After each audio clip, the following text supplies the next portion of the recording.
Irmão, os anjos são incorpóreos? E dentro dessa pergunta me veio na mente também, né, que tem uma parte na Bíblia, não sei, não lembro qual especificamente, que diz que os anjos tiveram relações com as mulheres da terra e lhe nasceram Sim, gigantes. lá em Gênesis 6, né?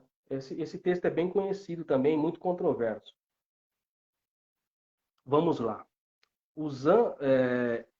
Existem três níveis da criação de Deus, vamos colocar assim com relação a seres viventes, tá? Os anjos são seres viventes. Os anjos, os animais e nós, seres humanos. Os anjos são espirituais, não são corpóreos, correto? Ou seja, eles não têm corpo físico, perfeito? Os animais têm corpo físico, mas não têm espírito, certo? Nós temos corpo físico, temos espírito. É por isso que nós somos a imagem e semelhança, e os demais não. Tá? Os anjos não têm corpo físico, eles não têm. Eles são seres plenamente espirituais. Porém, não se limitam a essa questão de estrutura espiritual, porque os anjos, muitas vezes na Bíblia, são apresentados de maneira ou de forma, ou abraçam uma forma humana. E tem muitos exemplos. Tá? Por exemplo, vamos lá, vamos para os exemplos bíblicos, né? Não teológicos. Vamos para os exemplos bíblicos. Anjos do Senhor, né, se apresentaram a Abrão, prometendo a Abrão que ele seria pai de nações. Não foi? Os anjos não foram conversar com ele? Tanto foram, que até se apresentaram à mesa para comer. Não é verdade? Os anjos precisam se alimentar, comer um pãozinho de manhãzinha? Não. Né? Tomar um refrigerante, tomar um suco? Não. Mas a Bíblia não nos fala que eles se apresentaram de forma humana a Abraão e que Abraão ainda foi preparar algo para eles comer? Pois é. Então os anjos, eles podem assumir forma humana. Perfeito? Ah, mas isso aí no Antigo Testamento é muito antigo. Mas quem foi avisar as mulheres no túmulo? Não foi um anjo no Novo Testamento? E quando as mulheres chegaram até o túmulo e viram que a pedra tinha sido removida, o corpo do Senhor já não estava mais lá, não foi o anjo que falou: ó, o que procurais dentre os mortos aquele que está vivo? E ele ainda e o anjo ainda orientou: ó, vai e fala com os discípulos e Pedro vai lá até a Galileia e diz que ele logo vai se apresentar para vocês. Não foi o anjo que se apresentou de forma ou com uma forma humana? Os anjos, de fato, não têm corpo físico, mas eles têm essa possibilidade, esse poder de assumir forma humana, certo? Então, embora eles não tenham corpo, eles podem assumir forma humana, sim, tendo a vontade de Deus. A Bíblia nos fala disso. A outra questão que você cita, irmã Keila, lá de Gênesis 6, certo? De Gênesis 6, existem três teorias para aquela questão lá. Tá? A primeira teoria é justamente essa, né? De que os anjos assumiram forma humana e se relacionaram, tiveram relacionamento sexual com mulheres, certo? E daí nasceram os gigantes, certo? É isso? Perfeito. Essa é a primeira tese. A segunda tese entende que os homens, ou os anjos, ou os filhos, né, de Deus e os filhos dos homens, ali refere-se a pessoas de classes mais altas e pessoas de classes mais baixas. Essa é a segunda tese. E a terceira tese fala justamente dos descendentes de Sete com os descendentes de Caim. Tá? Muitas pessoas abraçam a tese de que os filhos de Deus e os filhos dos homens é justamente essa junção, ou esse pareamento entre os descendentes de Sete e os descendentes de Caim. A maioria, de forma geral, entendem essa tese ou essa teoria. Por isso que, quando eu falei logo no início, existem questões muito controversas que numa rede aberta você não consegue ser muito profundo, que algumas pessoas podem entender, outras não. Então, eu vou tentar ser o mais tranquilo e simples possível. Falei de três ideias, né? Três suposições. A mais aceita é essa, que os filhos de Deus e os filhos do homem representam os descendentes de Sete e os descendentes de Caim. Mas, de onde tirou essa ideia de gigantes? Né? Aí é uma questão de linguagem bíblica, estrutural. Né? A Bíblia nos fala que houve gigantes. Og, rei de Bazã, era gigante. A cama dele tinha mais de 4 metros. Isso já no período dos reis, né? Bem depois do dilúvio. Né? Mas se a gente for assistir NBA, a gente vai ver Shaquille O'Neal, antigamente, tinha quase 2,30. Né? Então, enfim. A questão é muito controversa porque as pessoas entendem de fato que os anjos, e aí refere-se a anjos filhos de Deus, se materializaram em forma humana, perfeito? E se relacionaram com mulher. Porém, nós vemos lá, já no contexto, é por isso que nós nunca podemos pegar, irmão, textos isolados. Nós sempre temos que abraçar o contexto. Dentro da hermenêutica existe o contexto imediato e o contexto distante. Tá?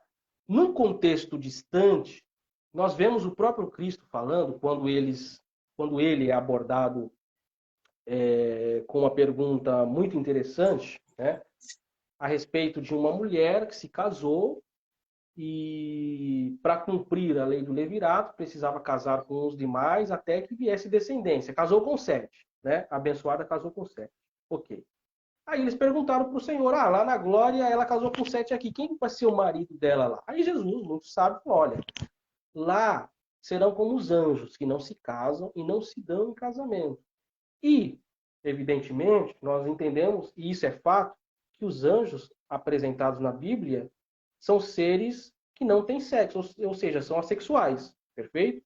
A questão de falar anjo é uma questão de linguagem, tá?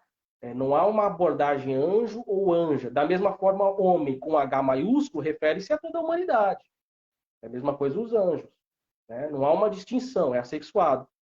Então, eu, particularmente, entendo que a referência ali não se refere diretamente que seres espirituais tomaram mulheres humanas e com essas tiveram relacionamentos. Eu prefiro ficar com a tese bíblica de que eram descendentes de Sete ou descendentes de Caim e que essa junção trouxe calamidade tal à terra que Deus teve que destruir. E mudou para os dias de hoje? Não mudou nada. Não mudou nada. Porque Deus também vai acabar com tudo isso daqui. Mas nós não estaremos aqui. Embora eu seja, aí nós podemos falar de escatologia no outro dia, eu sou pós-tribulacionista, não sou pré-tribulacionista, sou pós-tribulacionista. Mas isso aqui vai acabar. O que mudou de hoje para nos dias anteriores? Né? Os dias de hoje não nos diz a Bíblia que são como os dias de Sodoma e Gomorra? Não mudou nada. Então, essa ideia, essa concepção de gigantes, de monstros, de seres maiores, de 5, 6, sei lá quantos metros, isso é uma questão, às vezes, fantasiosa e uma interpretação romanista até. Por quê? Porque é agradável, é interessante, vende, é mais fácil. Tá?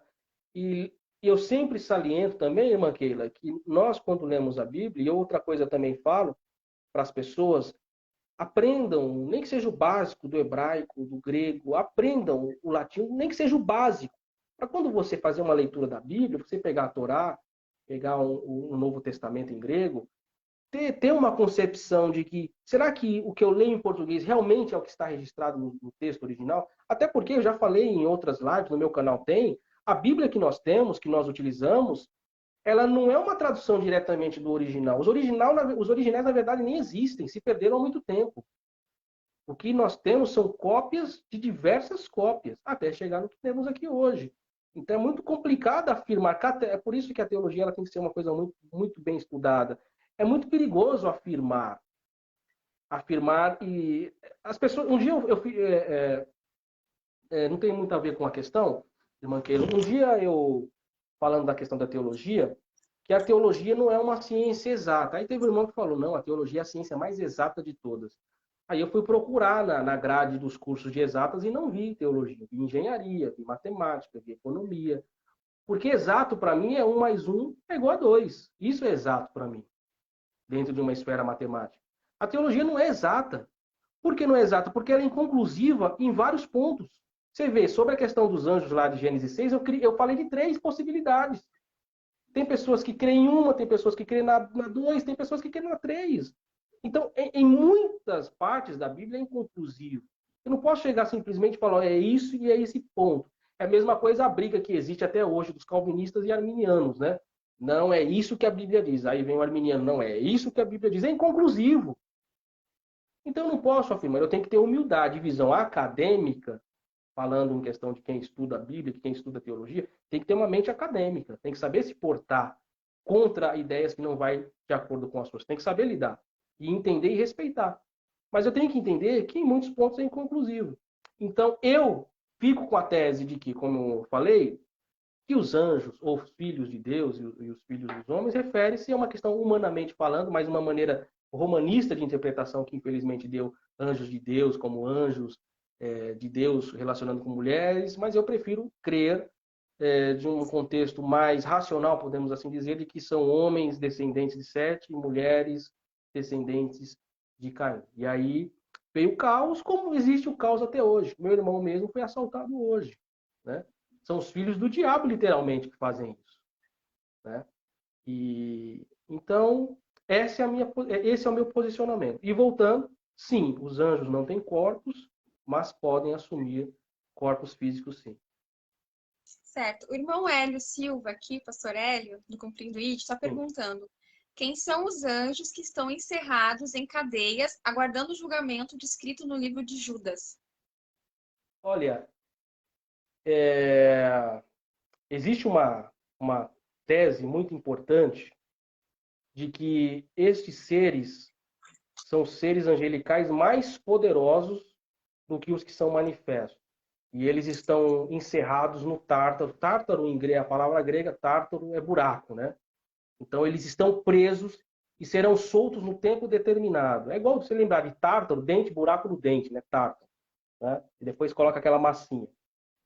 Então, a ideia de que são seres espirituais mais poderosos, principados ou potestades mais poderosos, e que estão aprisionados para serem libertos no momento que Deus entender que deve ser liberto.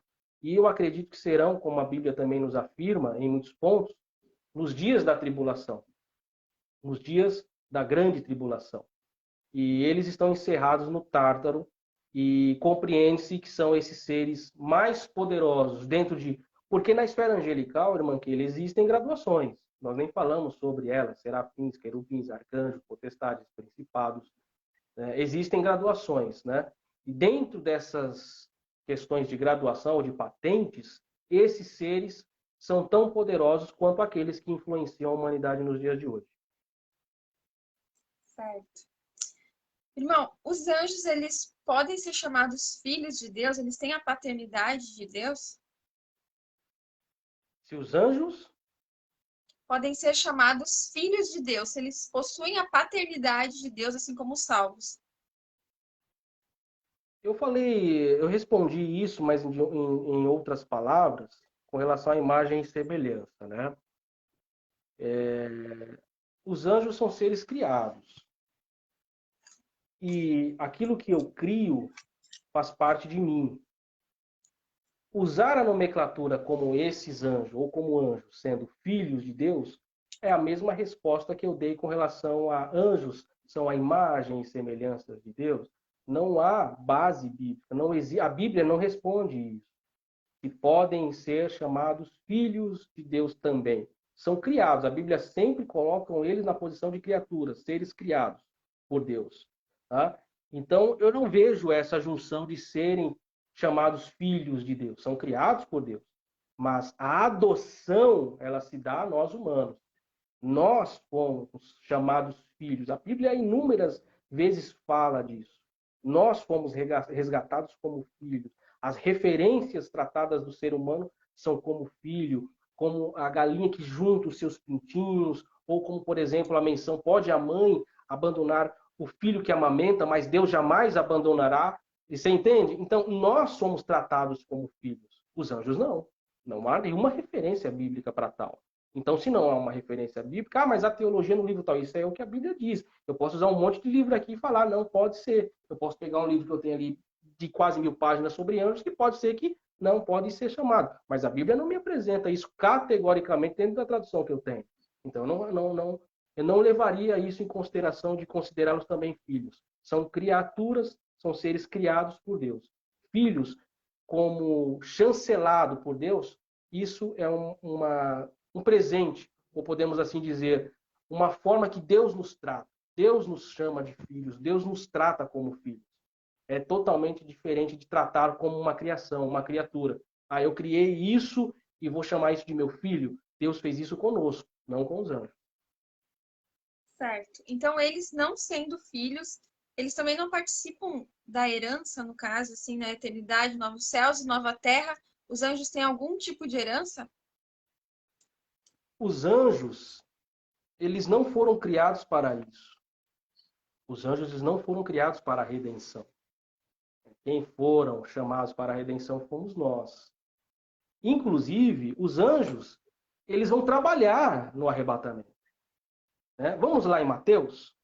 Vamos Mateus 24, 31. Deixa eu ver aqui. Mateus 24, 31, porque hoje a cabeça está um pouco acelerada, mas é Mateus 24, 31. Mateus 24, 31. Vamos lá ver o que está escrito lá a respeito dessa questão que eu falei agora. Mateus 24, versículo 31. Ó, olha o que diz lá. Ó. E ele enviará os seus anjos com grande clangor de trombeta, os quais reunirão os seus escolhidos dos 4 ventos de uma e outra extremidade dos céus. Ou seja, os anjos, eles vão trabalhar no momento que nós vamos ser transportados à eternidade. Entende? Os anjos é que vão nos ajuntar para nos encontrar com o Senhor na eternidade, para estarmos gozando da eternidade. Os anjos, eles não têm caráter para a salvação. Nós sim, os anjos não. A Bíblia também não fala e não dá menção de nada disso, de que os anjos também terão um espaço como salvos. A Bíblia nos diz o contrário. A Bíblia nos diz que os anjos caídos, e os anjos não são eternos, os anjos não são eternos, eterno é Deus. Os anjos são criaturas mais poderosas e de maior valor, mas não são eternos. Por que não são eternos? Porque o que vai acontecer com os anjos que se rebelaram no final dos tempos? Não vão ser lançados no lago de fogo e enxofre para o extermínio pleno? Então, ou seja, nós vemos o contrário. Nós vemos que os anjos que se rebelaram contra Deus, eles terão destino de serem finalizados ou de não existirem mais. Mas não tem nenhuma menção referente à questão de que tem parte na herança da salvação. Na salvação, eles vão trabalhar, eles vão nos servir, né? Como nos diz a palavra de Deus, né?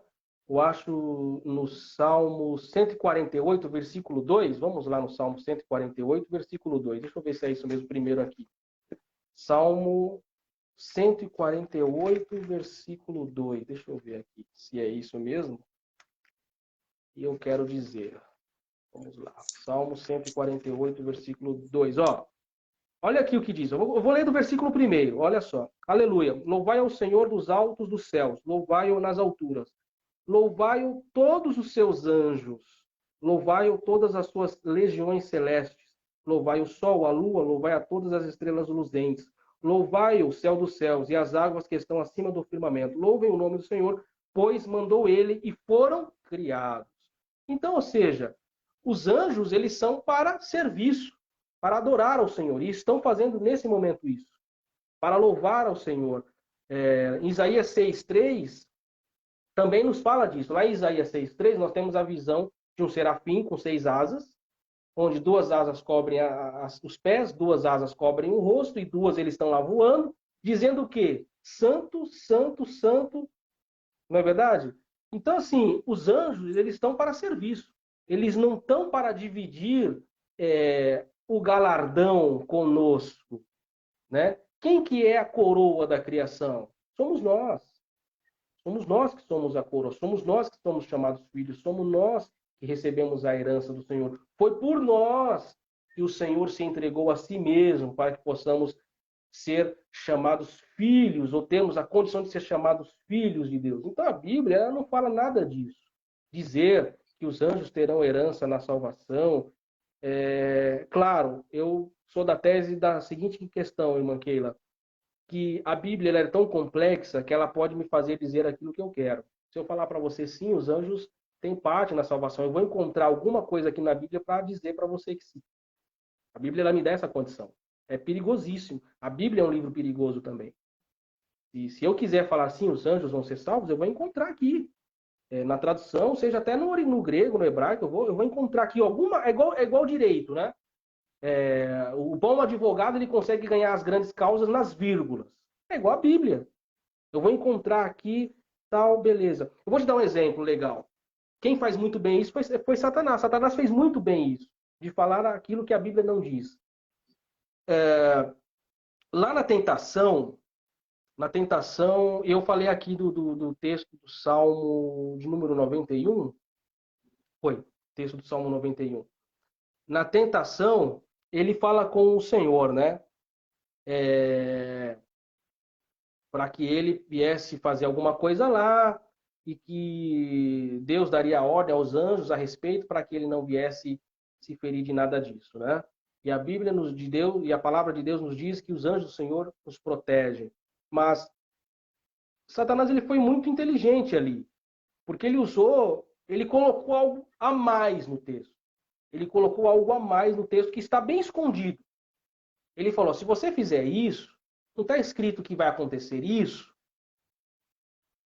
Aí Jesus falou: não, vou tentar o Senhor. O que Satanás está colocando ali, que a gente às vezes lê a Bíblia e não entende, não consegue pegar a essência? Olha, se você fazer essa bobagem, não está escrito que... É a mesma coisa pecado. Se você cometer esse pecado aí, não está escrito que o Senhor é misericordioso para perdoar? Ah, e a pessoa é realmente... então eu vou fazer esse pecado aí, porque ele é misericordioso para perdoar. Você entende? Então, foi o que aconteceu com Cristo. Não, eu não vou fazer isso. Eu vou fazer isso por quê? Os anjos estão para proteger aqueles que servem a Deus. São espíritos ministradores em favor daqueles que herdarão a salvação. Os anjos do Senhor não estão aí para proteger eu, você, quem quer que seja, das nossas irresponsabilidades, das nossas loucuras. Compreende?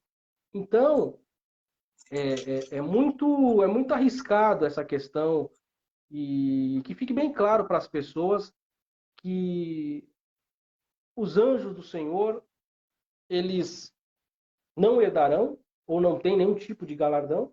A Bíblia não apresenta isso. E posso encontrar textos bíblicos para dizer o contrário? Posso. Infelizmente, posso.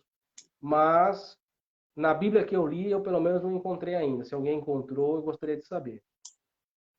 Certo. Agora, sobre a hierarquia dos anjos, tá? O que são querubins, serafins, principados, assim, resumidamente, qual a diferença entre eles? Resumidamente, Isso. serafins vem do hebreu saraf e do grego seraf, né? Por isso serafim, né?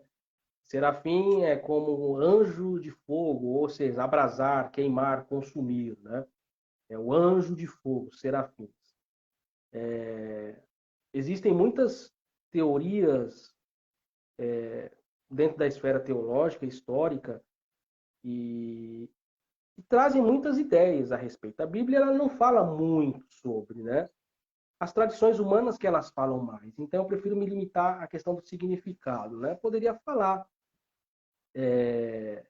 por exemplo, Dionísio diz que esses serafins, esses anjos que queimam, esses anjos que de consumir, não de consumir de gastar, né, que se consomem em chamas, né, são anjos como se fossem aqueles animadores de plateia nos dias de hoje que tem nos programas de televisão, né? Eles inflamam os outros, né? Dionísio entende isso, por isso que vem essa ideia de serafim, né? Mas isso é uma questão que sai do contexto bíblico. Então, os serafins são esses. Os querubins vêm, perdão, do hebreu queruv, ou queruvim no grego. E o cristianismo trata ele, o cristianismo, eu digo o cristianismo místico, tá? Não no cristianismo que a gente conhece, que a gente entende. Entende que nas tradições mais antigas, esse mesmo cristianismo, entende que esse anjo ele pode se mostrar em formas híbridas, como homem, como animal, Em Gênesis aparece, né? Porque quem protege lá, quem aparece lá no Jardim do Éden é um querubim, né? A menção bíblica mais interessante. E lá em Ezequiel 10 também fala dessa questão dos querubins, né?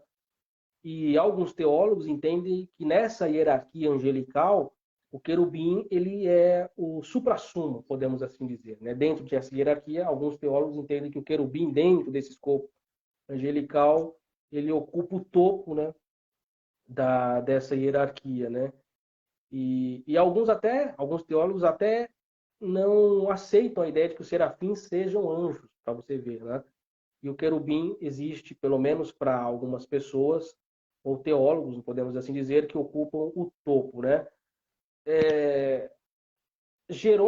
São Jerônimo e Santo Agostinho, eles interpretam o querubim como um anjo, ou seja, o ser que tem ou que detém a plenitude da sabedoria e da ciência. Então, ou seja, existem muitas teses, mas aí a gente já está fugindo um pouco do contexto bíblico da questão do querubim.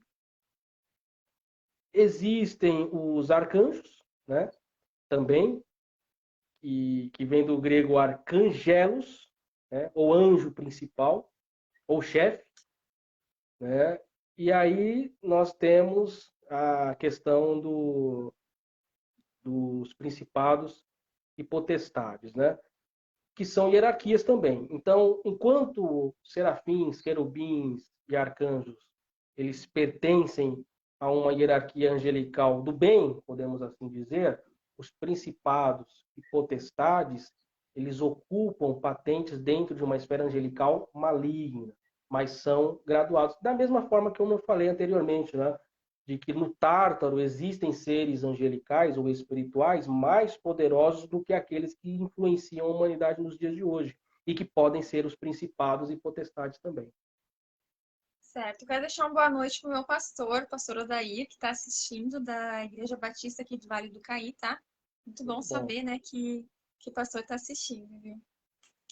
Agora, sobre Miguel e Gabriel, que são os únicos nomes, né, que eu creio que são citados de anjos, né? Sim, na tradição judaica, eles defendem ou acrescentam 7 nomes. Não vou lembrar de todos, mas Rafael e outros mais.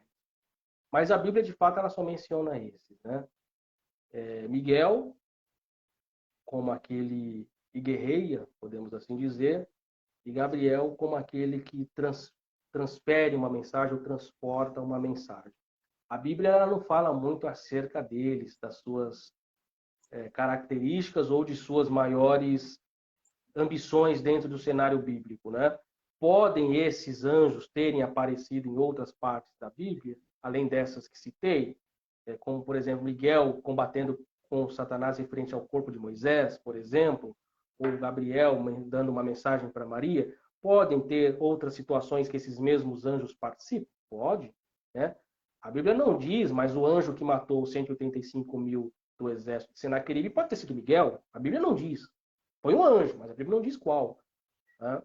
Então, não tem muita coisa para falar referente a esses seres, em específico. A Bíblia não traz muita coisa em consonância dessa questão de Gabriel ser isso, Miguel ser aquilo, ou quem é um, quem é outro. A Bíblia não fala muito. Ela se cala muito com relação a essas questões aí, referente a esses dois seres em específico. Certo.